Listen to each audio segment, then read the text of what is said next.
Kelompok perlawanan di Yaman Houthi disebut meluncurkan serangan di dekat Yerusalem. Kelompok yang didukung Iran ini diduga menargetkan sebuah bandara.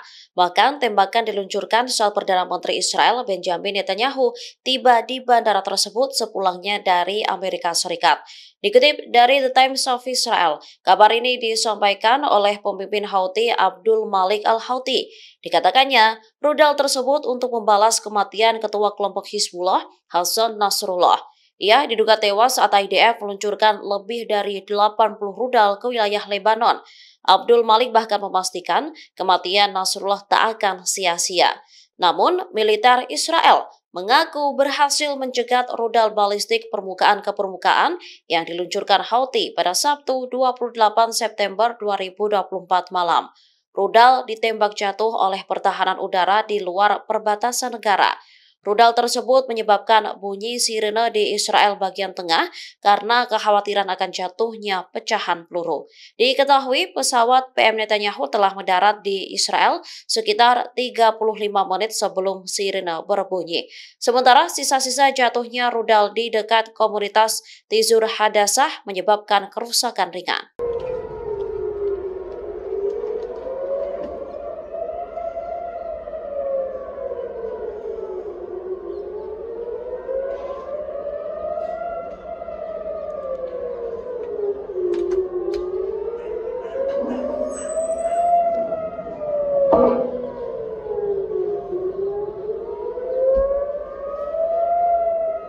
Radio Tentara Pendudukan Israel melaporkan rudal balistik permukaan ke permukaan diluncurkan dari Lebanon menuju Haifa. Rudal tersebut diluncurkan ke wilayah utara Palestina yang diduduki pada Minggu 29 September 2024. Sirine berbunyi di sejumlah wilayah termasuk di Haifa dan Kiryat.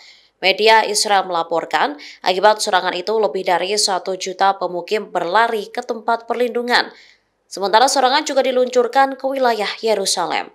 Dikutip dari Al-Mayadin, sebuah rudal mendarat di pos pemukiman Male Adumim hingga memicu ledakan besar. Namun beberapa laporan Israel mengatakan bahwa rudal tersebut menghantam pangkalan militer pendudukan.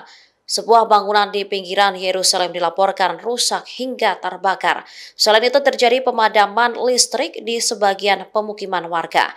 Gelombang serangan besar-besaran terjadi setelah pemimpin Hizbullah Hassan Nasrullah tewas di rudal IDF pada Jumat 27 September. Tak hanya dari Lebanon, serangan balasan juga diluncurkan dari Yaman pada Sabtu 28 September malam. Kelompok Houthi menargetkan bandara di Ben Gurion saat Perdana Menteri Israel Benjamin Netanyahu pulang dari Amerika Serikat. Namun IDF memastikan berhasil mencegat rudal yang diluncurkan perlawanan.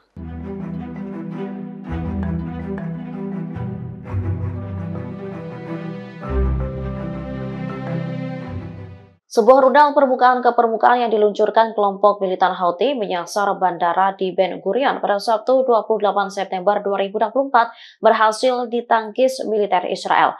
Sisa-sisa jatuhnya rudal tersebut menyebabkan kerusakan ringan. Rudal tersebut ditembakkan tak lama setelah Houthi bersumpah akan membalas kematian pemimpin Hizbullah Hassan Nasrullah.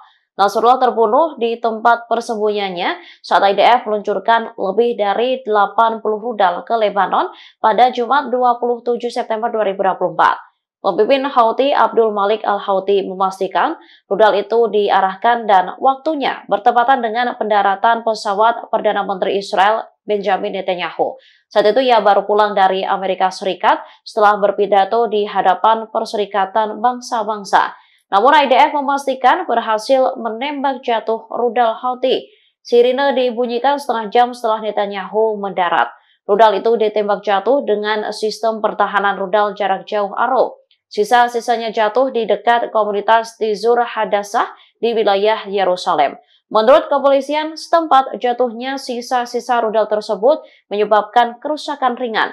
Dari foto yang diunggah surat kabar The Times of Israel, rudal tersebut berukuran besar, tergeletak di pinggiran jalan, namun bentuknya tak hancur seluruhnya.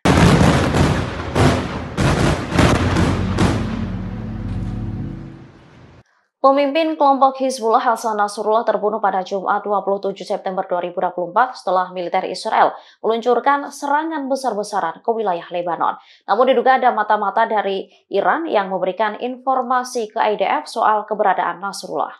IDF sendiri sudah sejak lama menyusun rencana penyerangan menargetkan Hasan Nasrullah. Sumber informasi keamanan Lebanon mencatat Israel telah diberitahu mata-mata Iran soal keberadaan Nasrullah pada sore harinya. Saat itu pemimpin Hizbullah tengah berada di Dahya, pinggiran selatan Beirut, Lebanon. Setelahnya IDF menyiapkan pesawat F-35 yang dilengkapi bom anti-bunker sembari menunggu Nasrullah tiba di pusat komando.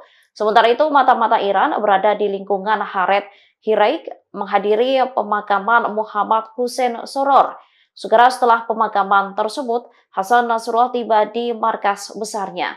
Pemimpin Hizbullah itu berada di dalam mobil yang sama dengan Abbas Nilforouzan. Ia merupakan wakil komandan pasukan Quds di Garda Revolusi Iran yang tewas dalam serangan yang sama. Total pilot tentara Israel menjatuhkan 6 bom yang masing-masing berbobot 2 ton. Meski demikian, belum ada pernyataan resmi benar ada atau tidaknya mata-mata Iran yang terlibat dalam serangan ini.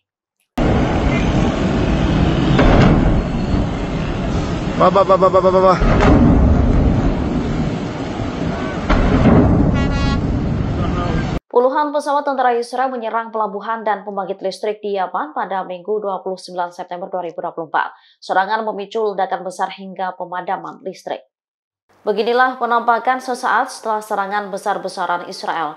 Kobaran api terlihat merembet ke sejumlah bangunan. Sementara bangunan-bangunan yang berada di sekitarnya ikut hancur dan terbakar hingga menimpa warga. Ambulans dikerahkan untuk mengevakuasi korban. Warga yang panik lantas berusaha menyelamatkan diri. IDF menyebut serangan membalas tindakan kelompok Houthi yang meluncurkan rudalnya pada Sabtu 28 September ke wilayah Israel. Militer Israel mengerahkan puluhan pesawat IAF termasuk jet tempur, pesawat pengisi bahan bakar, dan pesawat mata-mata. Dikutip dari The Times of Israel, mereka meluncurkan serangan sekitar 1.800 km dari Israel. Serangan itu menargetkan lokasi yang digunakan oleh rezim Houthi untuk tujuan militer di kota pelabuhan Hudaidah dan pelabuhan Ras Isa di dekatnya di Yaman Barat. Lokasi-lokasi yang menjadi target mulai dari pembangkit listrik dan pelabuhan yang digunakan untuk mengimpor minyak. Serangan tersebut menyebabkan pemadaman listrik di sebagian besar wilayah kota pelabuhan Hudaidah.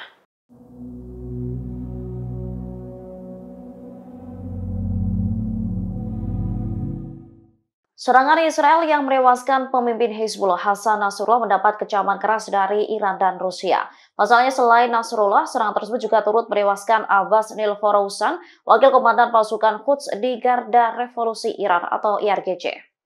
Dikutip dari The Times of Israel, Iran bersumpah akan membalas kematian pejabat tinggi IRGC.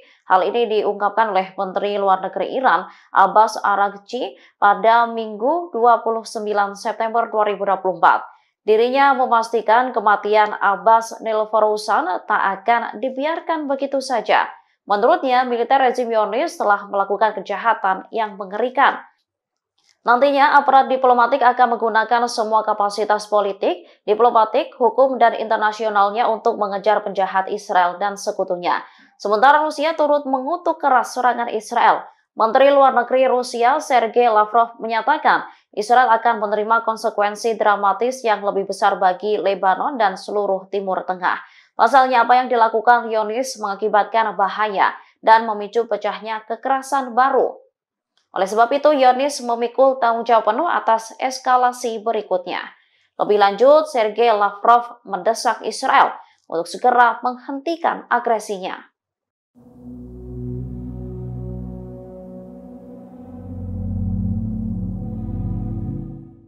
Pejabat tinggi Korps Garda Revolusi Iran atau IRGC ikut terbunuh dalam serangan besar-besaran militer Israel di Lebanon pada Jumat 27 September 2024. Iran lantas bersumpah akan membalas dendam kematian pejabat militernya tersebut.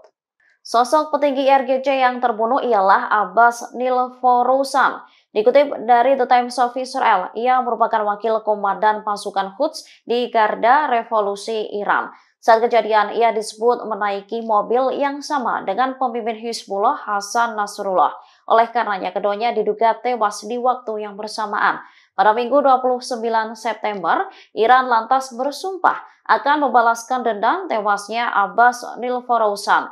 Hal ini diungkapkan oleh Menteri Luar Negeri Iran Abbas Araghchi. Menurutnya, tindakan militer rezim Zionis tak akan dibiarkan begitu saja. Hal serupa juga diungkapkan pemimpin tertinggi Iran, Ayatollah Ali Khamenei. Ia berjanji akan membalas kematian pejuang yang mati syahid.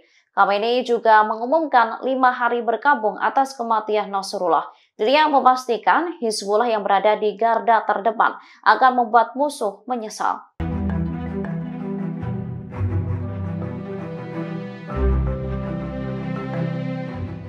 Jasad pemimpin Hizbullah Hasan Nasrullah ditemukan. Meski demikian, tak ditemukan ada tanda-tanda luka di tubuhnya, padahal dihantam rudal berat militer Israel pada Jumat 27 September 2024. Jasad Hasan Nasrullah ditemukan di reruntuhan lokasi serangan udara Israel di pinggiran selatan Beirut pada Minggu 29 September.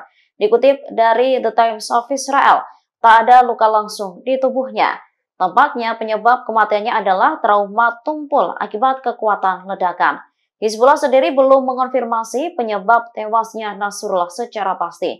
Sementara video diduga saat mengevakuasi jasad Nasrullah diunggah media Lebanon. Jasad tersebut dibawa dari markas bawah tanah kelompok itu di Beirut. Kawah besar terlihat, diduga terbentuk karena hantaman rudal IDF. Diketahui kematian Nasrullah diumumkan Hizbullah pada Sabtu 28 September sore. Pengumuman itu muncul setelah berjam-jam hening dan laporan yang saling bertentangan tentang nasib mantan sekretaris jenderal tersebut. Setelah kematian Nasrullah diumumkan, sejumlah negara mulai bereaksi. Iran sendiri bersumpah akan membalas lantaran serangan tersebut juga menewaskan pejabat tinggi IRGC.